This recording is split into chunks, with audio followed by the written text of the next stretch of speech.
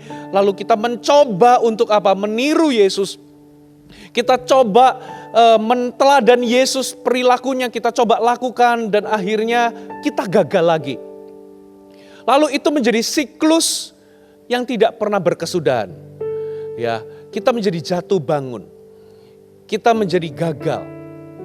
Kenapa itu tidak pernah menjadi berhasil dalam hidup kita? Kenapa kita gagal, saudara?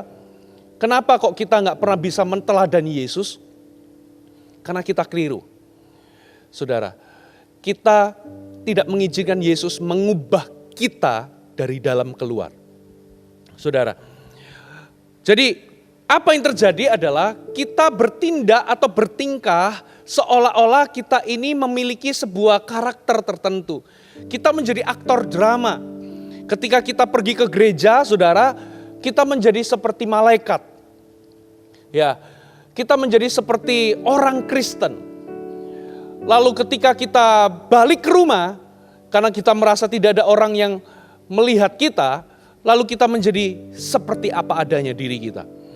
Berapa banyak ketika Anda mungkin berangkat ke gereja, saudara bertengkar dengan pasangan saudara di mobil, saudara berkata-kata kasar kepada pasangan di mobil, begitu sampai di parkiran gereja, tiba-tiba mendadak Anda menjadi orang Kristen. Tiba-tiba Anda senyum sama usher dengan lemah lembut, tiba-tiba Anda berubah, saudara.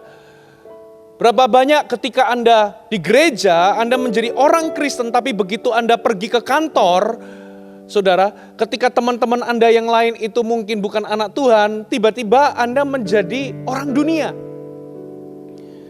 Kenapa saudara itu terjadi? Karena Anda mencoba untuk bertingkah seolah-olah menjadi Orang Kristen itu apa sih? Orang Kristen itu adalah pengikut Kristus atau Kristus kecil.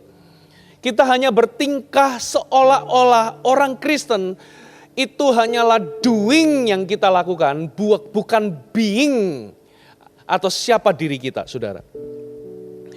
Itulah sebabnya Tuhan ingin kita mengalami perubahan.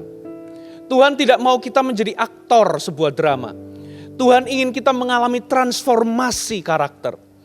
Tuhan tidak mau kita ini sekedar menjadi orang yang pandai memodifikasi perilaku kita, saudara.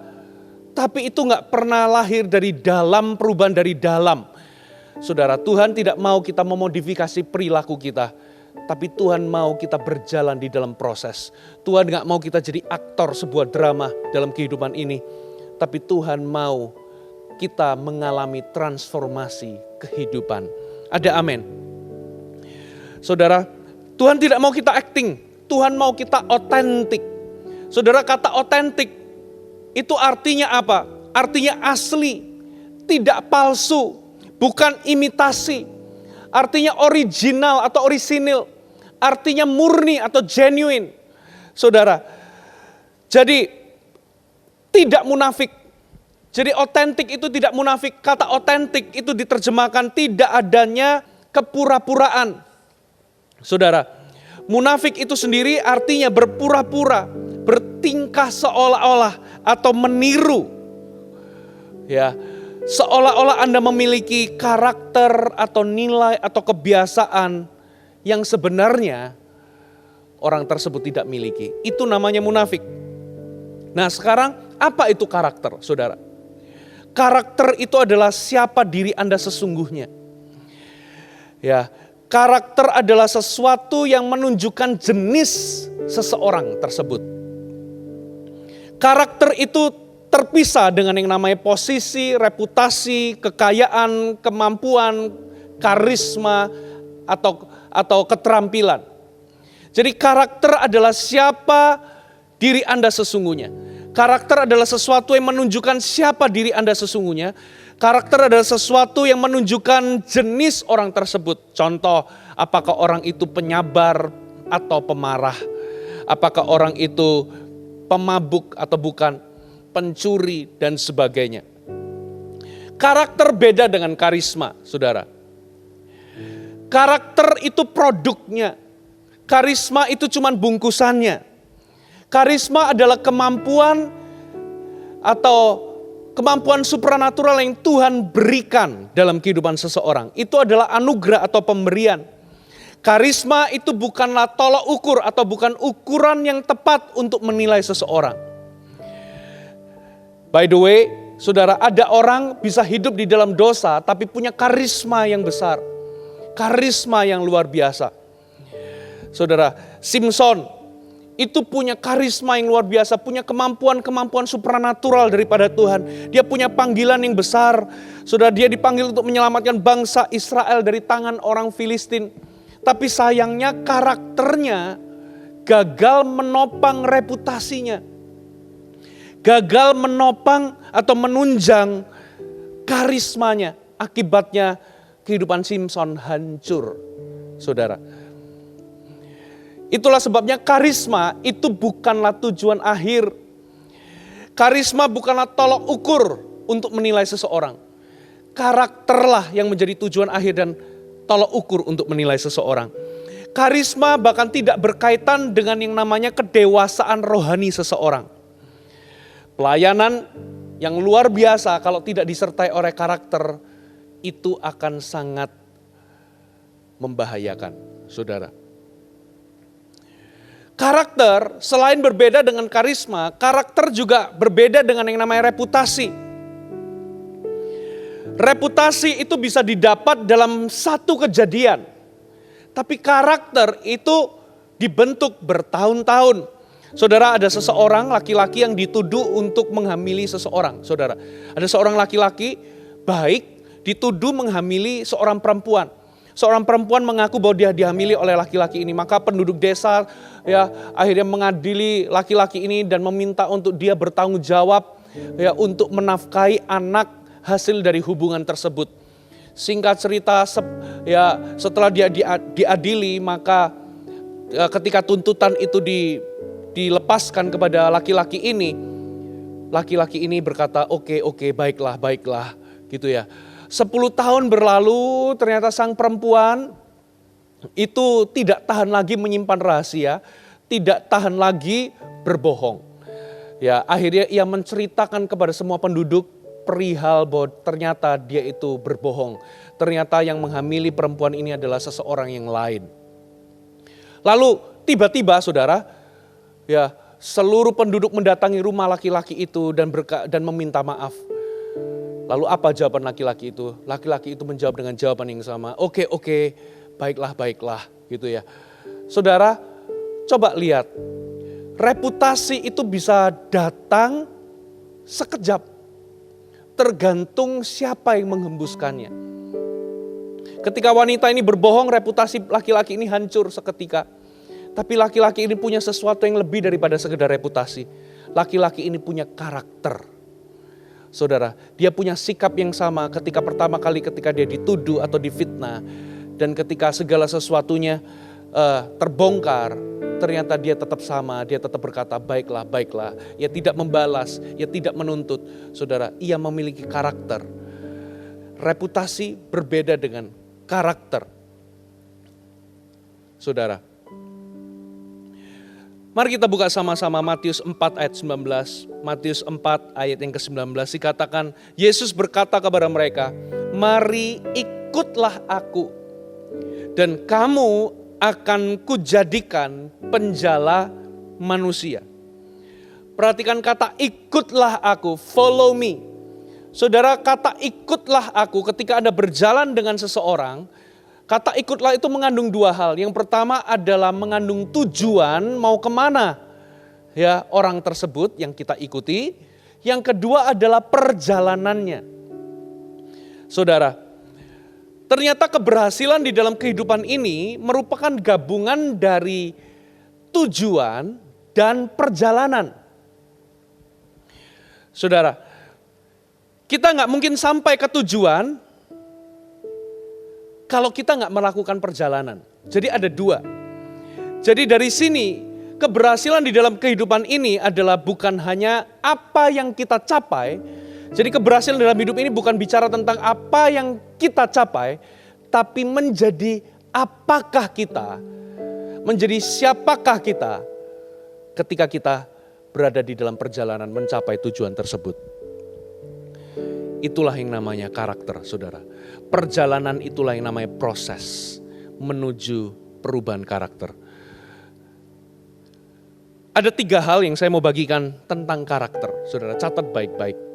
Yang pertama, karakter adalah bagian terpenting dalam kehidupan Anda.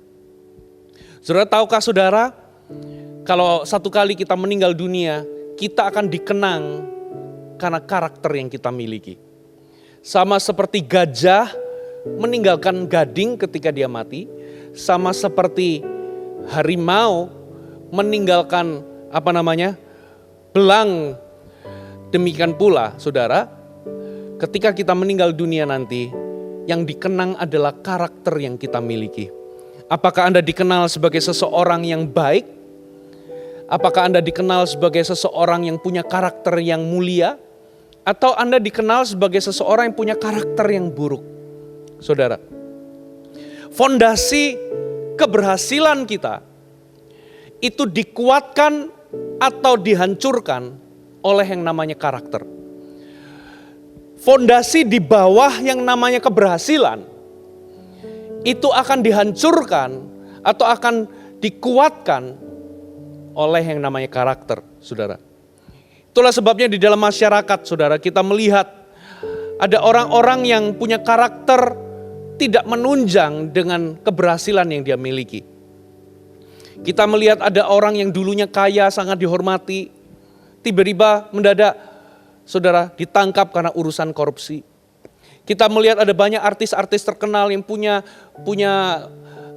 sumbangsi, punya karya yang luar biasa, tiba-tiba harus berurusan dengan yang namanya narkoba. Tiba-tiba lenyap begitu saja. Kita melihat ada pemimpin yang hebat, menghasilkan sisa hidupnya untuk apa saudara? Membela diri di dalam kasus-kasus yang dia alami. Kita melihat ada banyak orang menjual karakternya demi uang, menggadaikan karakternya demi yang namanya kenikmatan dunia ini. Kita juga melihat bagaimana rumah tangga atau perceraian terjadi, itu juga karena karakter. Saudara, survei membuktikan mengapa orang-orang bercerai. Ada beberapa alasan, dan alasan utama perceraian itu adalah menurut survei itu faktor ekonomi. Tapi sebetulnya itu bukan sekedar faktor ekonomi, tapi jauh lebih dalam dari yang namanya faktor ekonomi. Penyebab perceraian itu lebih kepada karena orang tersebut tidak dapat menyesuaikan diri, tidak dapat berkomunikasi, tidak dapat menghandle yang namanya konflik, tidak dapat menerima satu sama lain. Dan itu semua berkaitan dengan yang namanya karakter. Jadi faktor utama perceraian itu ternyata bukan masalah duit, bukan masalah ekonomi, tapi masalah kekurangan karakter. Banyak orang berlomba-lomba ingin menemukan pasangan hidup yang tepat, pasangan hidup yang baik. Tapi tahukah saudara, menemukan pasangan hidup yang tepat tidak menjamin kelangsungan pernikahan. Kenapa saudara? Karena kelangsungan pernikahan itu bukan karena Anda menemukan pasangan yang tepat, tapi apakah Anda menjadi pasangan yang tepat? Apakah Anda mampu menyesuaikan diri? Apakah Anda mampu menyelesaikan konflik? Apakah Anda mampu mengalah? Apakah Anda mampu berkomunikasi? Dan itu semua adalah masalah karakter. Saudara. Jadi, saudara, poin yang pertama tentang karakter adalah bagian yang sangat penting atau terpenting dalam kehidupan Anda. Yang kedua, saudara, karakter adalah kekayaan sesungguhnya yang harus Anda miliki.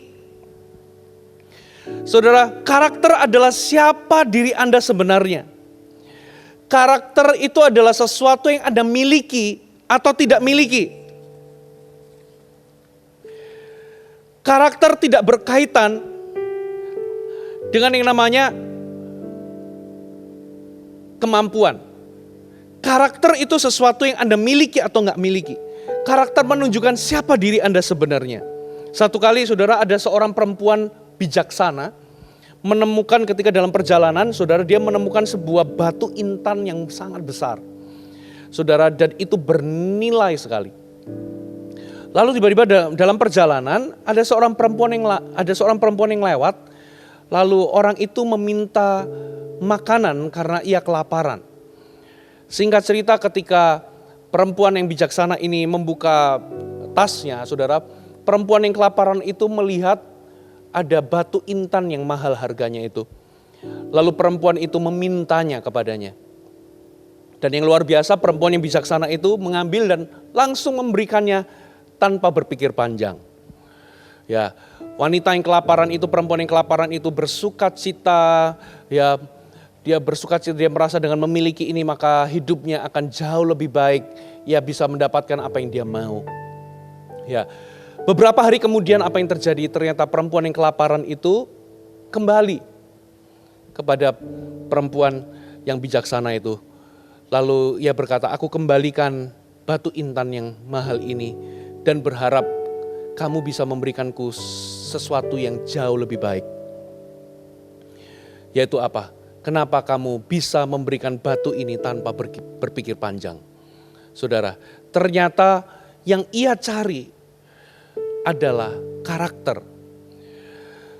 Saudara, di kitab Wahyu, ketika Tuhan berkata kepada salah satu jemaat yang namanya, dan jemaat itu namanya Smyrna, Tuhan berkata demikian, aku tahu semua kesusahan dan kemiskinanmu, namun engkau kaya. Apa maksudnya? Kenapa Smyrna itu dikatakan kaya? Bahkan ayat selanjutnya dikatakan seperti ini, saudara. Jangan takut terhadap apa yang kau derita. Sesungguhnya iblis akan melemparkan beberapa orang di antaramu ke dalam penjara supaya kamu dicobai. Kamu akan beroleh kesusahan selama 10 hari. Hendaklah engkau setia sampai mati. Saudara, Tuhan berkata, aku tahu kesusahanmu, aku tahu kemiskinanmu, namun engkau kaya di mataku. Ya, jangan takut terhadap apa yang harus engkau derita. Katakan harus kau derita. Ya, engkau akan dicobai. Lalu dikatakan engkau akan beroleh kesusahan. Hendaklah engkau setia sampai mati. Ternyata apa itu kekayaan di mata Tuhan? Ternyata kekayaan di mata Tuhan itu tidak ada hubungannya dengan yang namanya harta duniawi. Tapi kekayaan di mata Tuhan itu sangat berhubungan dengan yang namanya karakter. Jemaat Smyrna itu susah. Jemaat Smyrna itu miskin, namun ia kaya. Dikatakan engkau akan menderita, engkau akan beroleh kesusahan, tapi hendaklah engkau setia. Setia itulah karakter, saudara. Kekayaan sesungguhnya itu sangat berkaitan dengan yang namanya karakter. Katakan bersama-sama dengan saya, karakter menunjukkan siapa diriku sebenarnya. Yes. Saudara, karakter adalah sesuatu yang saya miliki atau tidak miliki. Amin. Saudara, yang berikutnya, yang ketiga, saudara. Yang ketiga, karakter adalah tujuan akhir. Mari kita buka sama-sama di beberapa ayat, saudara. 1 Korintus 14 ayat pertama dikatakan, kejarlah kasih itu.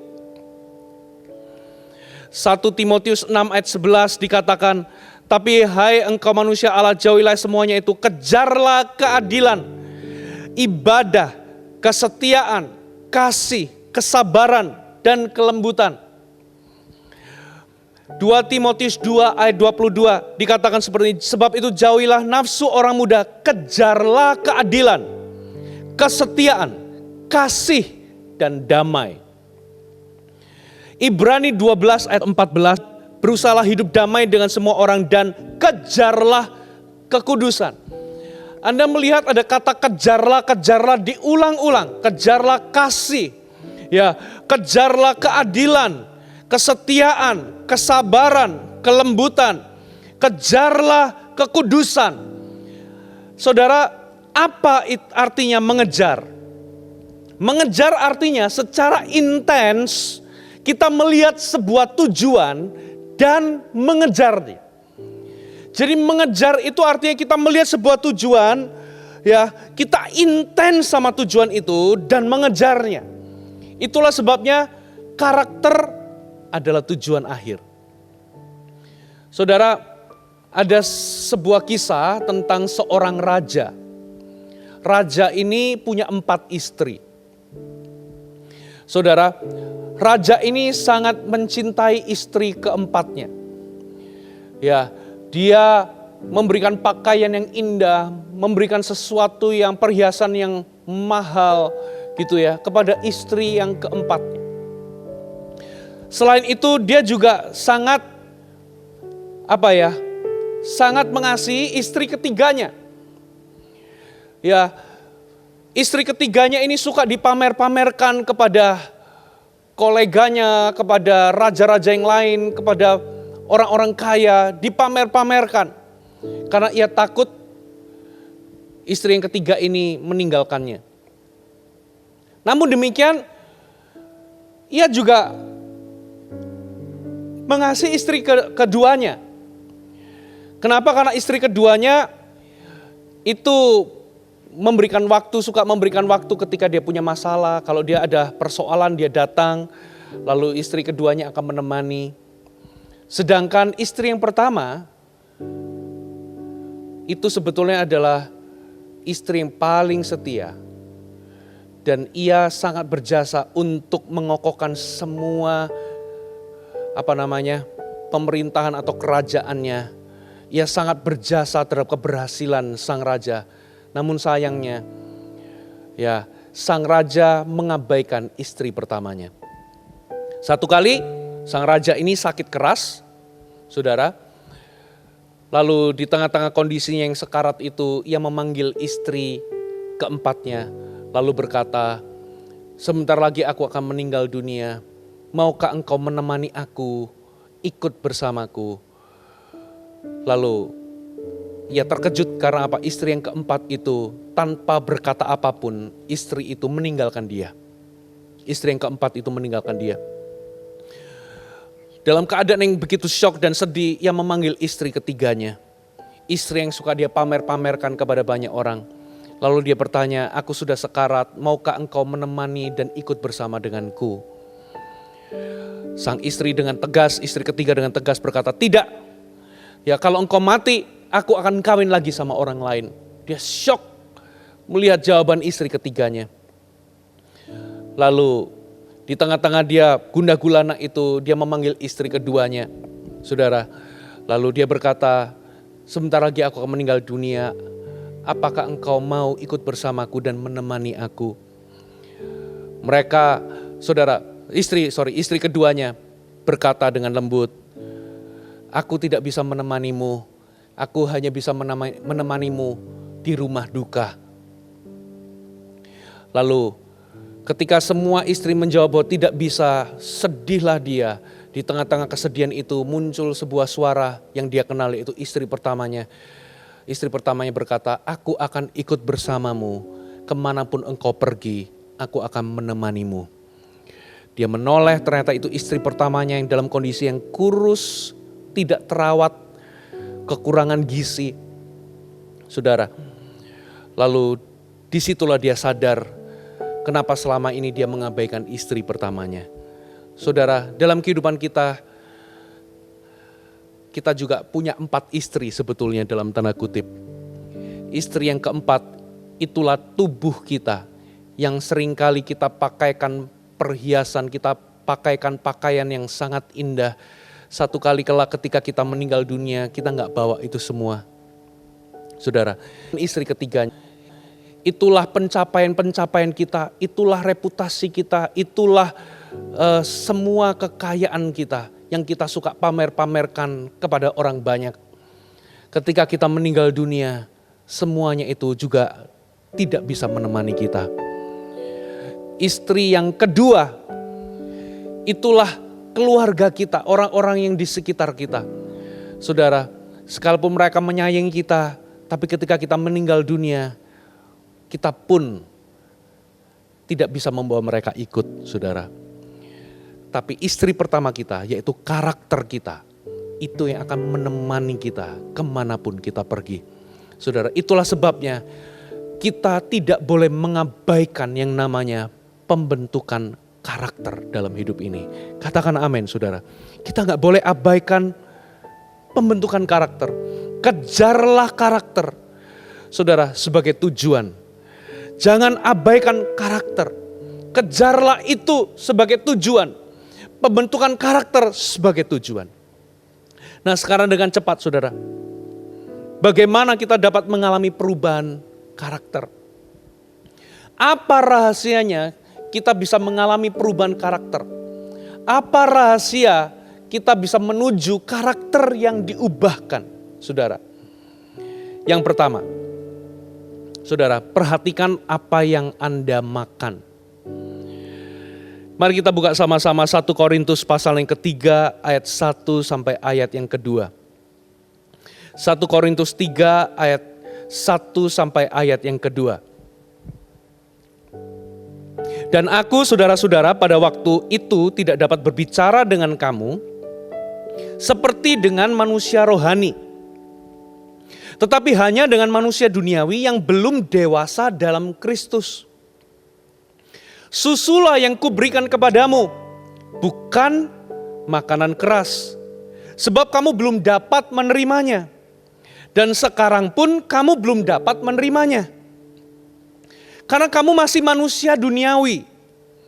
Sebab jika di antara kamu ada iri hati dan perselisihan, bukankah hal itu menunjukkan bahwa kamu masih duniawi dan bahwa kamu hidup secara duniawi? Saudara, dari ayat ini ada 4 jenis manusia. Yang pertama adalah manusia duniawi. itu adalah manusia yang belum lahir baru. Yang kedua adalah orang Kristen bayi. Orang Kristen bayi adalah orang Kristen yang sudah lahir baru, namun memiliki sedikit waktu atau kurang mendapatkan pengajaran akan kebenaran untuk dia bisa bertumbuh dalam Tuhan. Lalu yang ketiga adalah orang Kristen duniawi. Orang Kristen duniawi adalah orang yang menolak sama sekali pekerjaan Roh Kudus untuk membuat dia bertumbuh atau mendewasakan dia. Lalu yang keempat adalah orang Kristen dewasa. Orang Kristen dewasa adalah orang Kristen yang terus-menerus bertumbuh menjadi semakin serupa dengan Tuhan Yesus. Nah, satu kali Paulus itu lagi ngomong sama jemaat Korintus, Paulus ngomong begini, aku gak bisa ngomong sama kamu seperti ngomong kepada manusia dewasa atau manusia rohani. Kenapa? Karena kamu belum bisa menerimanya. Sampai hari ini pun engkau belum bisa menerimanya. Susulah yang kuberikan kepadamu dan bukan makanan keras. Karena engkau masih bayi rohani. Saudara, jadi apa yang membedakan bayi dengan manusia dewasa? Makanannya, saudara. Apa maksudnya makanan? Coba perhatikan satu ayat lagi nanti saya akan jelaskan. Ibrani 5 ayat 12 sampai ayat yang ke-14. Ibrani 5 ayat 12 sampai 14 dikatakan, sebab sekalipun kamu ditinjau dari sudut waktu, sudah seharusnya menjadi pengajar. Pengajar maksudnya orang Kristen yang sudah dewasa, yang bisa memberikan pengajaran, memberikan contoh dan teladan. Tapi kamu masih perlu lagi diajarkan asas-asas pokok dari pernyataan Allah. Dan kamu masih memerlukan susu, bukan makanan keras. Sebab barang siapa masih memerlukan susu, ia tidak memahami ajaran tentang kebenaran. Jadi siapapun yang masih minum susu atau memerlukan susu dikatakan tidak memahami ajaran kebenaran. Sebab ia adalah anak kecil. Tetapi makanan keras adalah untuk orang-orang dewasa yang karena mempunyai panca indera yang terlatih untuk membedakan yang baik daripada yang jahat. Jadi Paulus itu ngomong sama jemaat Korintus di 1 Korintus tadi, dia gak bisa ngomong sama manusia rohani atau orang Kristen yang sudah dewasa. Sebab mereka masih memerlukan susu. Susulah yang kuberikan kepadamu. Sampai hari ini engkau gak bisa nangkep, engkau gak bisa mengerti, atau engkau masih belum bisa menerimanya. Belum bisa menerima apa? Ibrani menjelaskan, anak kecil yang masih minum susu atau masih memerlukan susu itu tidak dapat memahami ajaran kebenaran. Saudara, pernah gak Anda ngomong sama anak Anda yang masih kecil, masih umur 3 tahun, 4 tahun, untuk menjelaskan sesuatu yang Anda tahu betul anak ini sulit untuk memahaminya? Coba, seringkali Anda mau menjelaskan siang dan malam, sulit kepada anak yang masih kecil umur 3 tahun, 4 tahun. Biasanya kita akan jelaskan tentang siang dan malam itu seperti apa, saudara. Kita akan jelaskan begini, ya. Tuh kan ini sudah malam, mataharinya tidur, gitu ya. Tuh bulannya bangun, nanti kalau udah pagi, tuh bulannya tidur, mataharinya bangun. Kenapa kita nggak bisa menjelaskan tentang siang dan malam? Karena anak kecil masih belum bisa memahami tentang kebenaran siang dan malam, nggak ngerti. Jadi kita masih memberikan susu. Susu itu adalah pengertian atau ilustrasi yang kita jelaskan sesuai dengan pemahaman dia yang masih kecil. Dia nggak bisa menerima tentang semuanya itu. Gitu ya. Anak kecil nggak ngerti tentang kenapa dia harus makan. Kadangkala anak kecil rewel-rewel nggak mau makan, seringkali kita bujuk-bujuk dia, kita jelaskan bagaimana, saudara. Anda bisa jelaskan bahwa makanan itu mengandung gizi atau nutrisi yang diperlukan bagi tubuh untuk engkau bertumbuh sehat, ya. Dan kalau engkau bertumbuh sehat, engkau tidak akan mudah kena penyakit, engkau akan bisa bertumbuh. Sulit bagi anak untuk memahami kebenaran tersebut. Seringkali yang kita ajarkan kepada mereka adalah apa? Ayo, kalau kamu nggak habiskan makanan ini, nanti nasinya menangis. Atau lihat kalau kamu nggak makan, lihat perutnya nih papa dengerin ya perutnya. Tuh perutnya teriak-teriak nangis. Ayo sekarang kamu makan ya. Kenapa kita jelaskan pakai perumpamaan seperti itu? Karena dia masih kecil, dia nggak bisa memahami tentang kebenaran. Begitu pula dulu waktu anak-anak masih kecil ketika turun hujan, saya seringkali ceritakan bahwa hujan itu diperlukan untuk mengairi tanaman. Saya sering ilustrasikan, tuh lihat papa dengar, tuh semua pohon-pohon teriak nyanyi-nyanyi. Seringkali ketika saya mau ajarkan anak saya berdoa, ayo doa. Tuhan nanti tersenyum loh waktu kamu doa. Kita hanya bisa menjelaskan dengan cara memberikan susu. Ilustrasi yang mudah dipahami. Karena kalau kita kasih kebenaran utuhnya, seorang bayi atau seorang anak kecil tidak dapat memahami ajaran kebenaran. Saudara. Nah itulah sebabnya, perhatikan apa yang Anda makan. Kalau Anda mau beranjak dewasa, Anda bertumbuh, Anda tidak boleh minum susu terus selama-lamanya. Anda harus mulai makan makanan keras. Anda harus belajar memahami kebenaran secara utuh. Kebenaran yang mengubahkan cara pandang Anda. Ya, kebenaran yang mengubahkan perspektif Anda. Ya, kebenaran yang membuat Anda mengerti bagaimana Anda memandang kehidupan.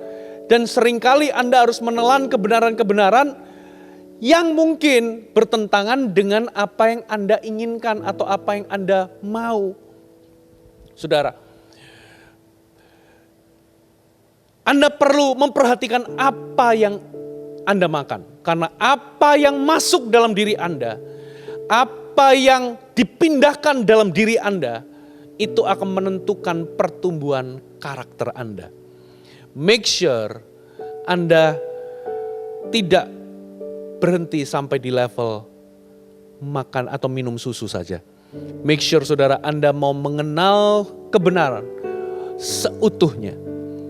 Sebenarnya bagaimana sih untuk aku ini bertumbuh?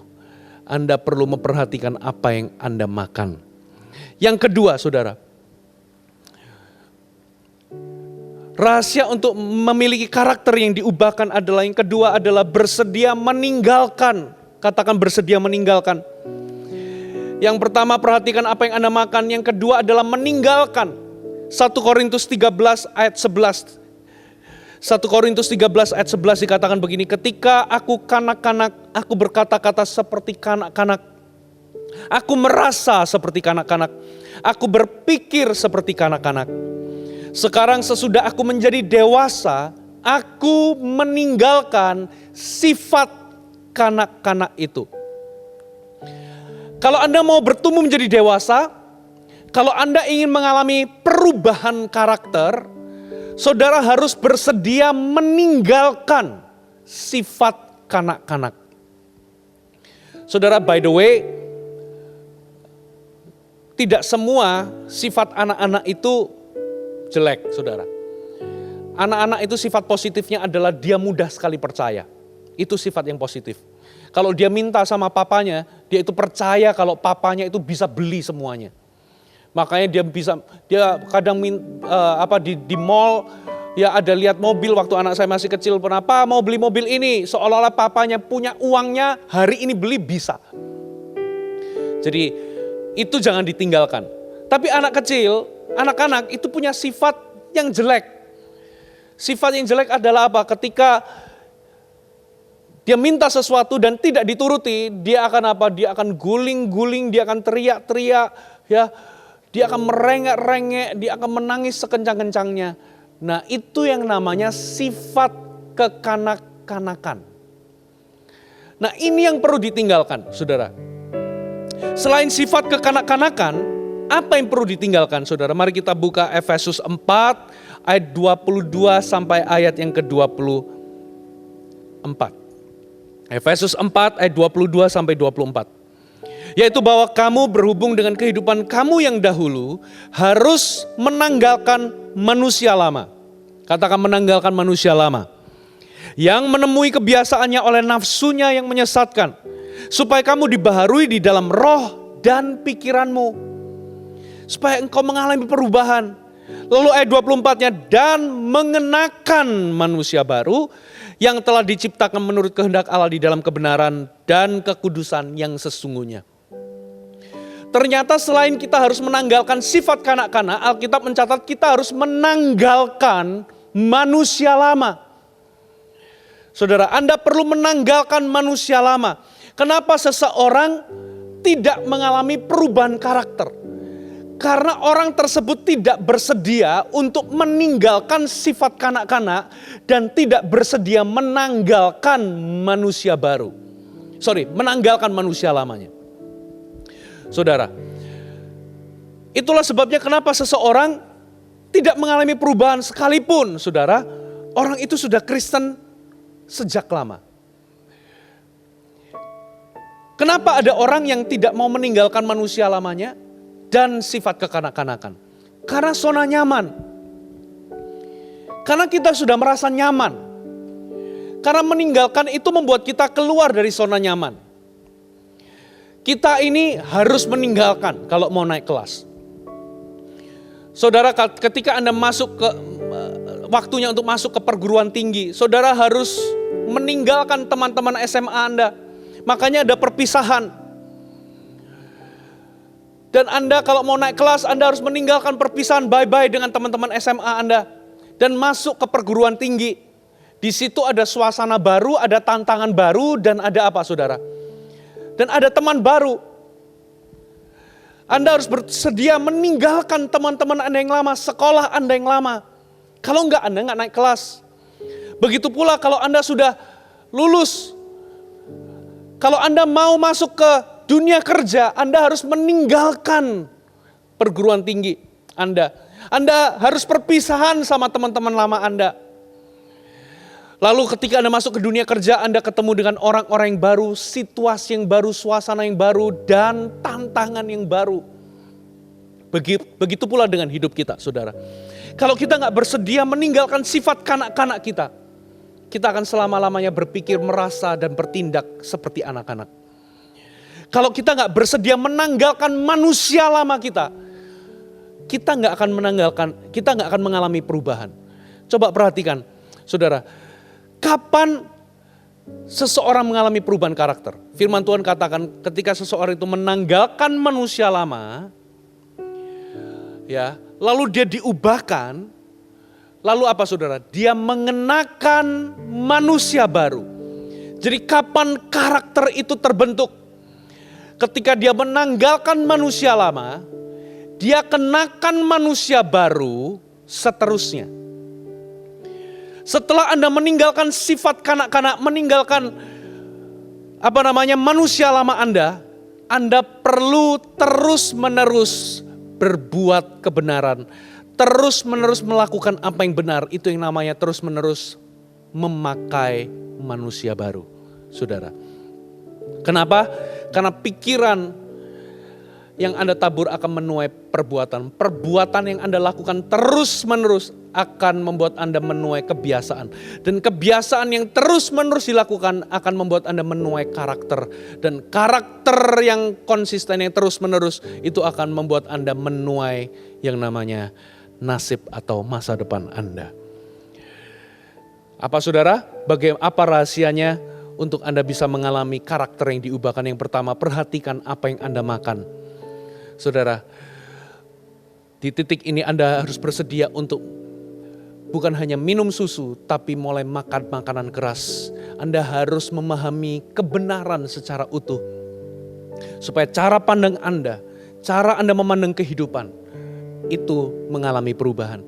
Yang kedua, saudara, perhatikan, saudara, Anda harus bersedia untuk meninggalkan sifat kanak-kanak dan menanggalkan manusia lama, saudara. Yang ketiga, saudara, bersyukurlah di dalam proses. Katakan bersyukur dalam proses. Roma 5 ayat 3-5. Dan bukan hanya itu saja, kita malah bermegah juga dalam kesengsaraan kita. Kita harus bersyukur dan bermegah dalam kesengsaraan kita. Karena kita tahu bahwa kesengsaraan itu menimbulkan ketekunan. Dan ketekunan menimbulkan tahan uji, dan tahan uji menimbulkan pengharapan. Dan pengharapan tidak mengecewakan karena kasih Allah telah dicurahkan dalam hati kita oleh Roh Kudus yang telah dikaruniakan kepada kita. Nah, firman Tuhan ngomong kita ini harus bermegah dalam kesengsaraan kita.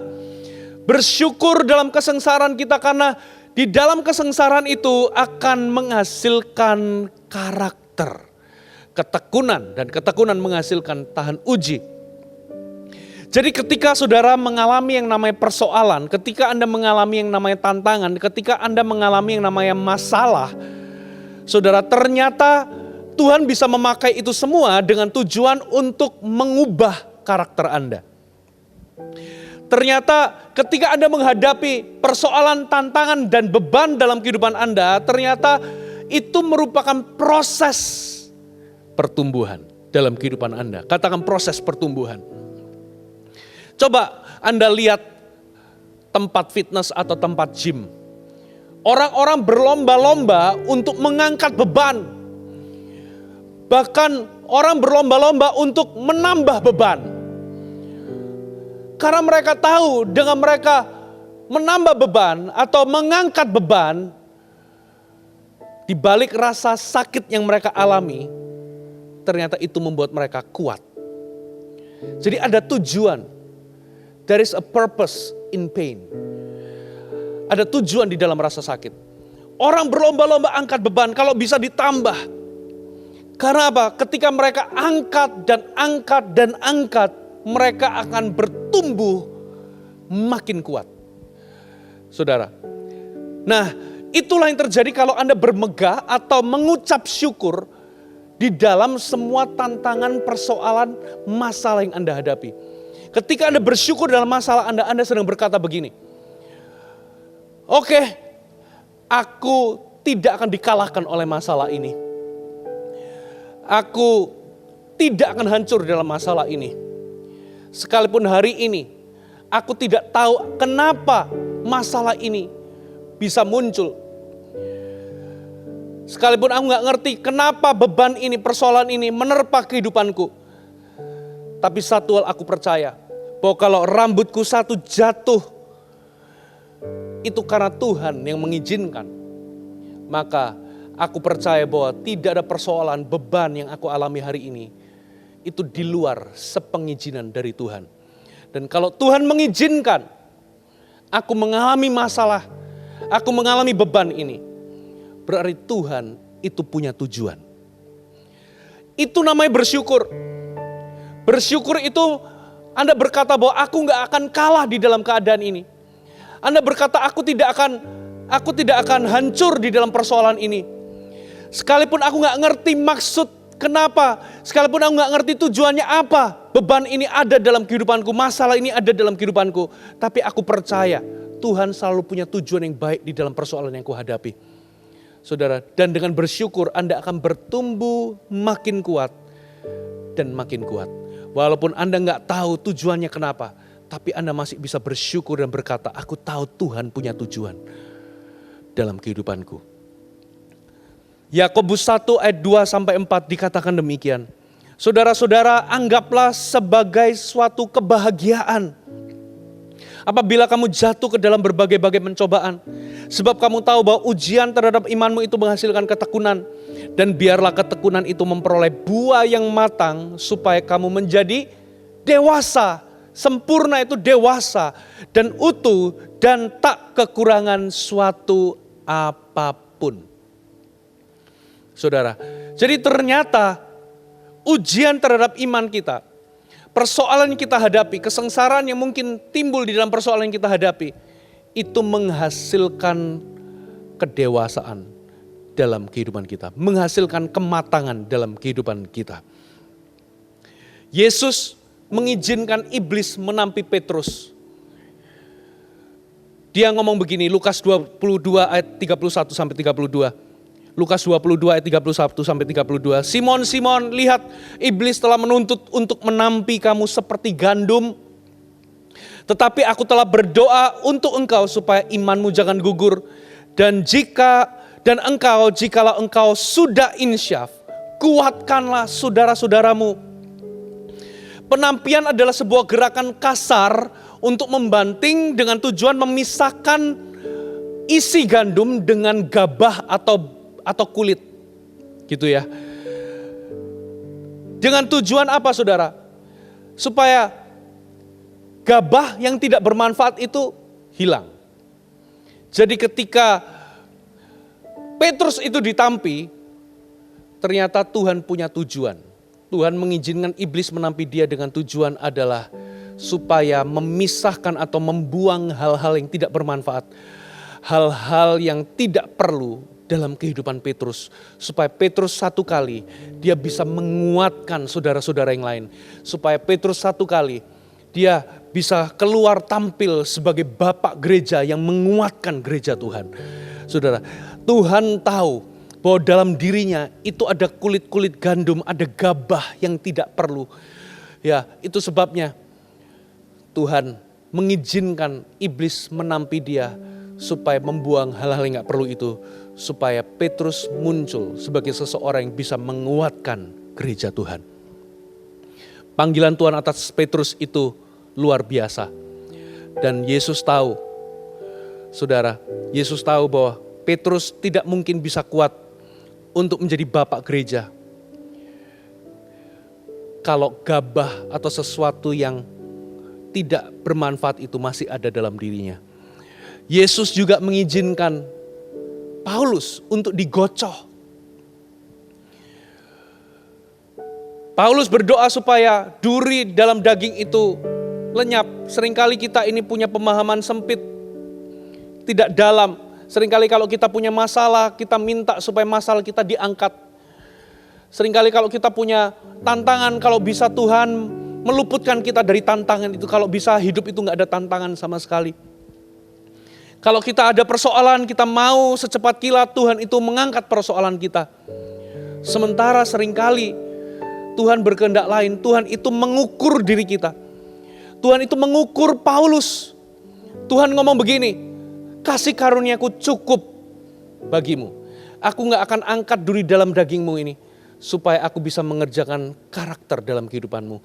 Seringkali kenapa kok Tuhan gak angkat beban, tidak angkat persoalan, tidak angkat masalah dalam kehidupan kita. Sebetulnya Tuhan sudah mengukur kekuatan kita. Tuhan sudah memberikan kasih karunia kepada kita untuk menghadapinya dengan sebuah tujuan. Saudara, Tuhan ingin membuat kita dimatangkan atau membuat kita masuk dalam proses pematangan, proses pendewasaan.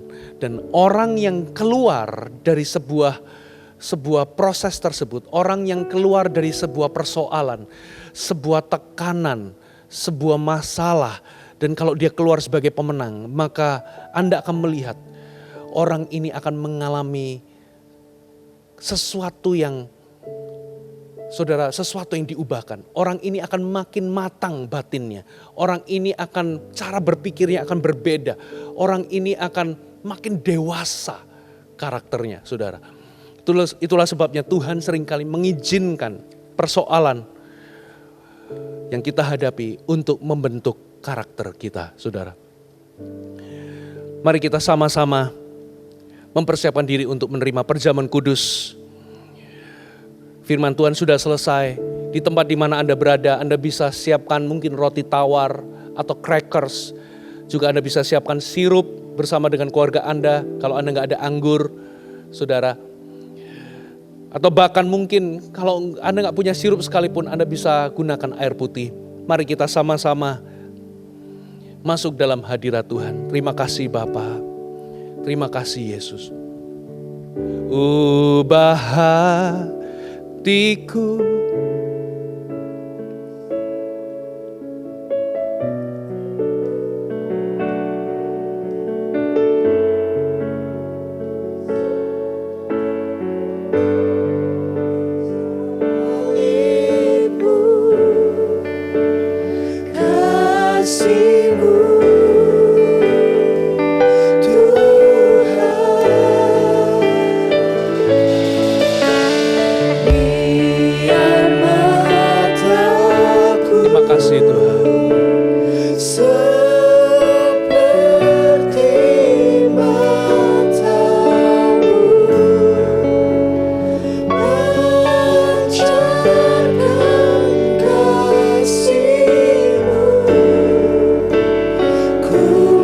menjadi seperti-Mu. Mari kita angkat roti ini tinggi-tinggi dalam hadirat Tuhan. Tuhan, kami bersyukur. Kami bersyukur untuk kebenaran firman-Mu. Hari ini firman Tuhan sudah dibagikan. Kami mau menjadi seseorang yang diubahkan dari dalam keluar. Menjadi seseorang yang terus-menerus mengalami perubahan hidup. Kami gak mau sekedar menjadi Kristen tanpa sebuah transformasi. Tapi kami rindu ya Tuhan, dari hari ke hari kami mengalami perubahan yang otentik. Sesuatu yang dari dalam keluar. Sesuatu yang benar-benar kami memiliki. Bukan sesuatu yang kami cuma sekedar bertingkah atau berpura-pura seolah-olah kami memiliki. Terima kasih ya Tuhan. Melalui pengorbanan-Mu di atas kayu salib, Engkau memberikan kami kuasa untuk mengalami perubahan hidup. Kami angkat roti ini tinggi-tinggi. Kami mengakui bahwa ini adalah tubuh Yesus yang sudah diserahkan dan dipecah-pecahkan bagi hidup kami. Engkau menggantikan kami menerima hukuman, supaya kami yang seharusnya dihukum, kami dibebaskan, kami diterima. Terima kasih untuk pengorbanan-Mu. Karena kehendak Allah, Engkau memberikan tubuh-Mu disalib, dipecah-pecahkan bagi kami. Dan ketika kami angkat roti ini dan memakannya, kami semua percaya bahwa kami bersekutu dengan tubuh Yesus. Makanlah di dalam nama Yesus.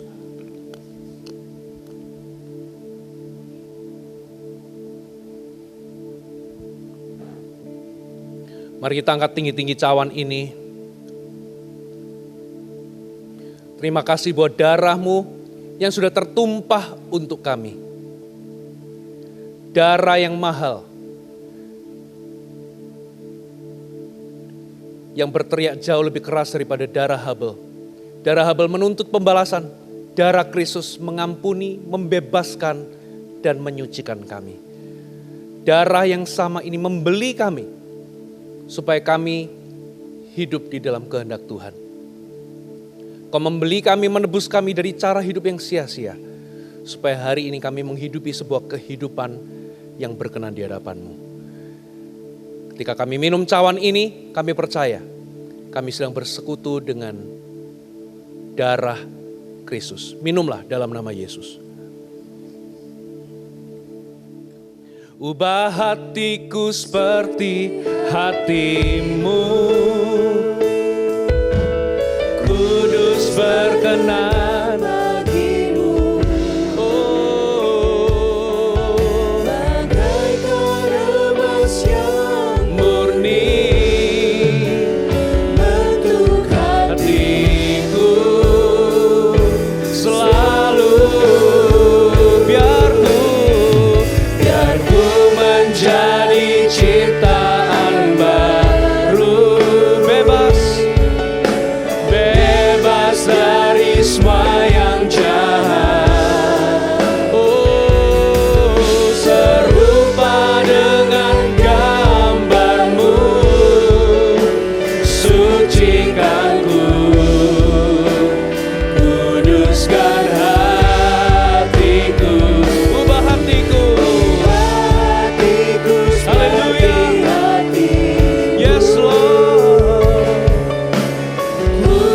Berkenan bagi-Mu. Oh, bagaikan emas yang murni, bentuk hatiku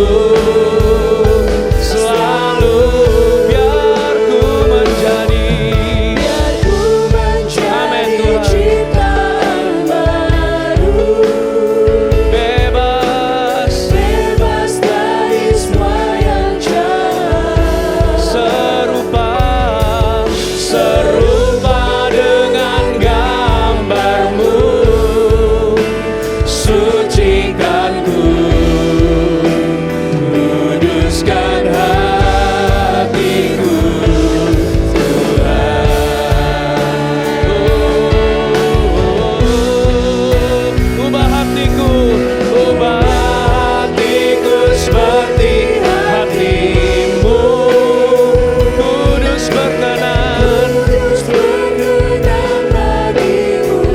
Haleluya, bagaikan emas yang murni bentuk hatiku, selalu biar ku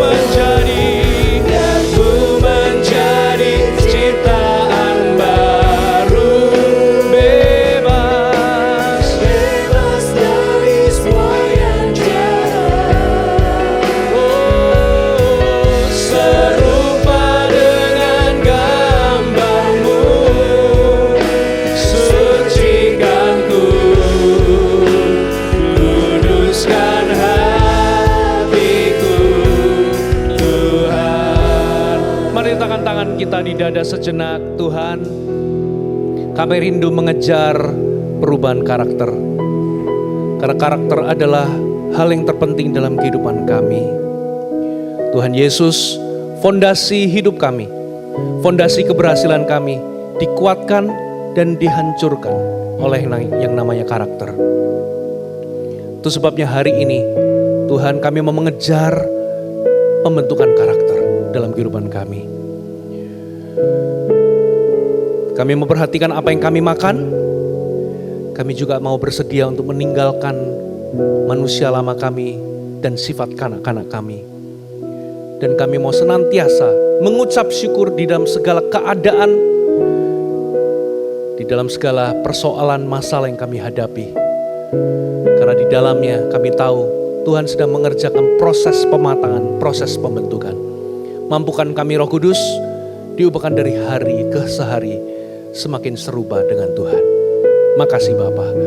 Terimalah berkat daripada Allah Bapa, kasih karunia daripada Yesus Kristus Putra Allah, dan persekutuan dengan Allah Roh Kudus yang menyertai, memimpin dan menolongmu untuk semakin bertumbuh serupa dengan Yesus sampai selamanya. Terimalah berkat ini di dalam nama Yesus Kristus. Amin. Tuhan Yesus memberkati.